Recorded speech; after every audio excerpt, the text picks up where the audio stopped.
गंगा नदी गोमुख से निकलकर उत्तरांचल में कुछ दूर तक जाह्नवी के नाम से भी जानी जाती है। उसी जाह्नवी नदी के किनारे एक महर्षि का गुरुकुल था, जहाँ धर्म, अस्त्र और शस्त्र चलाने की शिक्षा दी जाती थी। वहाँ अनेक शिष्य आते। गुरुकुल में कड़ा अनुशासन था। गुरु की आज्ञा का पालन करना और आपस में मित्रता का व्यवहार करना वहाँ का पहला नियम था। गुरुकुल में अपने बच्चों को भेजने के बाद माता पिता निश्चित हो जाते थे। उन्हें गुरु पर पूरा विश्वास था कि वे बच्चों को अच्छी शिक्षा और अच्छे संस्कार देंगे। उसी गुरुकुल में विभूति, दक्षेश, सुवास और नवीन भी शिक्षा ग्रहण करते थे। विभूति और दक्षेश बहुत बुद्धिमान थे। हर विद्या सबसे पहले सीख लेते। बस एक ही कमी थी कि दोनों बहुत ईर्ष्यालु थे। किसी और की प्रशंसा न कर सकते थे न सुन सकते थे। इसके विपरीत सुवास और नवीन साधारण बुद्धि के थे और सबसे मित्रता का व्यवहार करते, सबके गुणों का सम्मान करते। सुवास और नवीन ने अपने साथियों को समझाने का बहुत प्रयास किया, पर सब व्यर्थ। महर्षि को भी चिंता थी कि उन्हें कैसे सुधारा जाए। वे दोनों बालकों में अहंकार और ईर्ष्या की भावना को खत्म करना चाहते थे, पर उचित अवसर नहीं मिल रहा था। जाह्नवी नदी के दूसरे किनारे पर एक बस्ती थी। वहाँ एक जमींदार थे, जिनकी शिक्षा दीक्षा इसी गुरुकुल में हुई थी। उन्हीं दिनों वे गंगोत्री, यमुनोत्री, केदारनाथ और बद्रीनाथ, जिन्हें उत्तरांचल के 4 धाम कहा जाता है, उनकी यात्रा करके लौटे। उन्होंने एक भोज का आयोजन किया।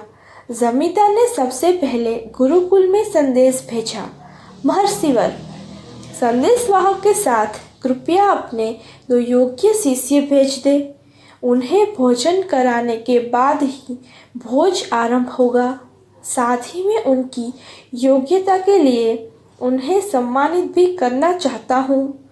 गुरु ने कुछ सोचकर विभूति और दक्षेश को बुलाया और कहा, नदी के उस पार रहने वाले जमींदार ने आश्रम के 2 योग्य शिष्यों को दावत के लिए बुलाया है।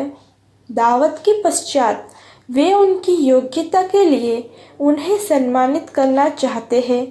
गुरुकुल में तुम्हारी विद्या बुद्धि को देखते हुए मैंने तुम दोनों को चुना है। आज ही वहाँ जाना है। क्या तुम जाओगे? अवश्य, दोनों ने एक साथ कहा। दोनों शिष्य संदेशवाहक के साथ जमींदार के यहाँ पहुँचे।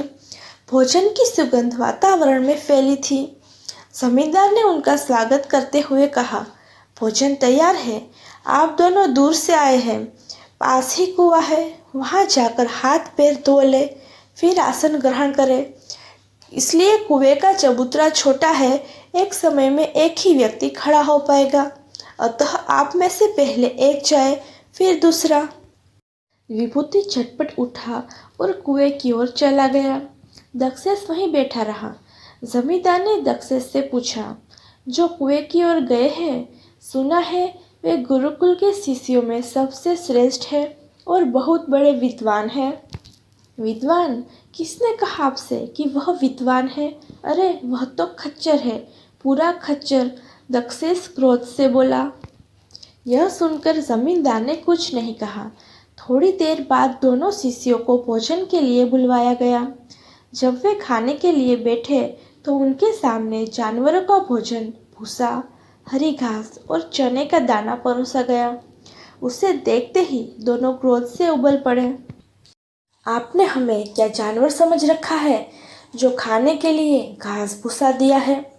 चिल्लाते हुए दोनों शिष्य क्रोध से पैर पटकते तेजी से वहां से बाहर निकल पड़े। वे लगभग दौड़ते हुए गुरुकुल पहुँचे और सारी घटना महर्षि को बताई। अभी बात पूरी भी नहीं हुई थी कि पीछे से जमींदार का संदेशवाहक हांफता हुआ पहुंचा। उसने महर्षि से क्षमा मांगते हुए कहा, गुरुवर क्षमा करें, कहीं कुछ समझने में भूल हो गई। जमींदार स्वयं आते, पर हवेली मेहमानों से भरी है, इसलिए नहीं आ पाए। आप शिष्यों को पुनः भेज दे, मैं उन्हें लेने आया हूँ। बिना शिष्यों को भोजन कराए अन्य मेहमानों को भोजन नहीं परोसा जाएगा। महर्षि ने इस बार दूसरे दो शिष्यों सुवास और नवीन को संदेशवाहक के साथ भेजा। वे दोनों जमींदार के यहाँ पहुँचे तो जमींदार ने उनसे भी बारी बारी कुएं पर जाकर हाथ पैर धोने के लिए कहा। पहले नवीन कुएं की ओर गया।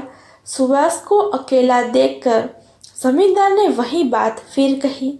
सुना है कि वे जो कुएं की ओर गए हैं गुरुकुल में सबसे श्रेष्ठ और बहुत विद्वान है। सुभाष ने कहा, आपने ठीक सुना है। गुरुकुल में रहकर गुरुवर से हमें रोज अच्छी बातें सीखने को मिलती है। जमींदार ने फिर पूछा, आपने यह नहीं बताया कि आप दोनों में श्रेष्ठ कौन है?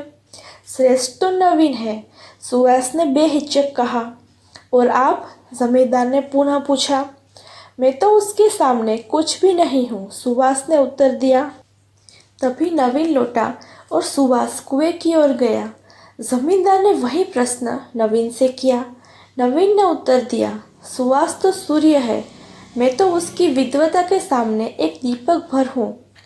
जमींदार उनके उत्तर से संतुष्ट हुए और दोनों को यथोचित सत्कार किया। दक्षिणा में उन्हें 5-5 गाय पुरस्कार स्वरूप चांदी की खड़ाऊ भेंट की। वे दोनों जब गुरुकुल लौटे तो बहुत प्रसन्न थे। यह देखकर विभूति और दक्षेश का क्रोध और बढ़ गया।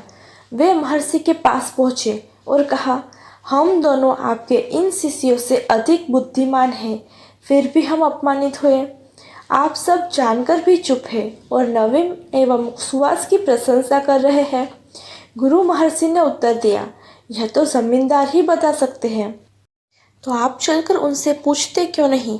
दक्षेश ने हट किया। महर्षि अनमने से चारों शिष्यों को साथ लेकर चल पड़े। जमींदार ने दौड़कर गुरु की अगवानी की और चारों शिष्यों को आसन दिया।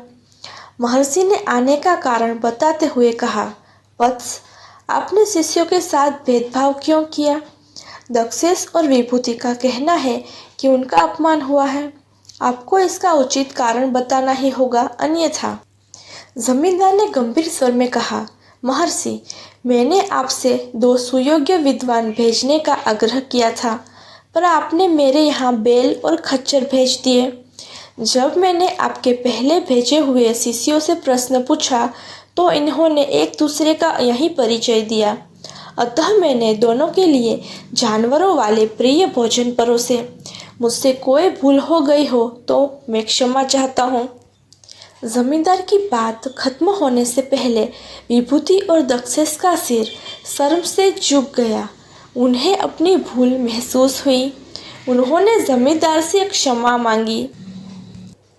तब गुरु महर्षि ने कहा, अहंकार और ईर्ष्या के कारण तुम दोनों में प्रेम नहीं है, पारस्परिक सद्भाव नहीं है।